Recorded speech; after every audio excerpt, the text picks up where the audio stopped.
A, C, E, D, B, K.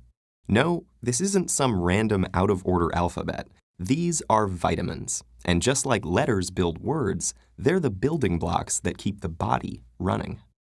Vitamins are organic compounds we need to ingest in small amounts to keep functioning.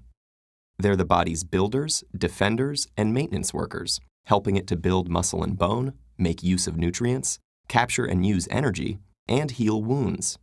If you need convincing about vitamin value, just consider the plight of olden-day sailors who had no access to vitamin-rich fresh produce.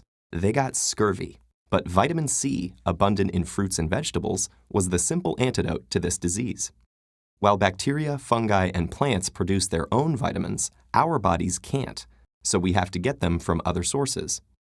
So how does the body get vitamins from out there into here? That's dependent on the form these compounds take.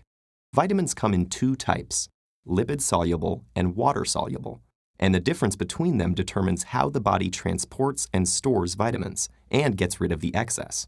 The water-solubles are vitamin C and B complex vitamins that are made up of 8 different types that each do something unique.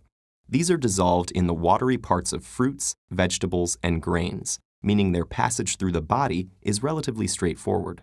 Once inside the system, these foods are digested, and the vitamins within them are taken up directly by the bloodstream. Because blood plasma is water-based, water-soluble vitamins C and B have their transport cut out for them and can move around freely within the body. For lipid-soluble vitamins, dissolved in fat and found in foods like dairy, butter, and oils, this trip into the blood is a little more adventurous.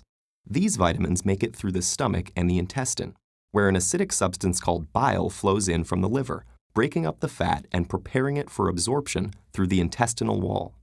Because fat-soluble vitamins can't make use of the blood's watery nature, they need something else to move them around. And that comes from proteins that attach to the vitamins and act like couriers, transporting fat solubles into the blood and around the body. So this difference between water or fat-soluble vitamins determines how they get into the blood, but also how they're stored or ejected from the body. The system's ability to circulate water-soluble vitamins in the bloodstream so easily means that most of them can be passed out equally easily via the kidneys. Because of that, most water-soluble vitamins need to be replenished on a daily basis through the food we eat. But fat-soluble vitamins have staying power because they can be packed into the liver and in fat cells. The body treats these parts like a pantry, storing the vitamins there and rationing them out when needed, meaning we shouldn't overload on this type of vitamin because the body is generally well stocked. Once we've figured the logistics of transport and storage, the vitamins are left to do the work they came here to do in the first place. Some, like many of the B-complex vitamins, make up coenzymes, whose job it is to help enzymes release the energy from food. Other B vitamins then help the body to use that energy. From vitamin C, you get the ability to fight infection and make collagen, a kind of tissue that forms bones and teeth and heals wounds. Vitamin A helps make white blood cells, key in the body's defense, helps shape bones, and improves vision by keeping the cells of the eye in check. Vitamin D gathers calcium and phosphorus so we can make bones, and vitamin E works as an antioxidant, getting rid of elements in the body that can damage cells.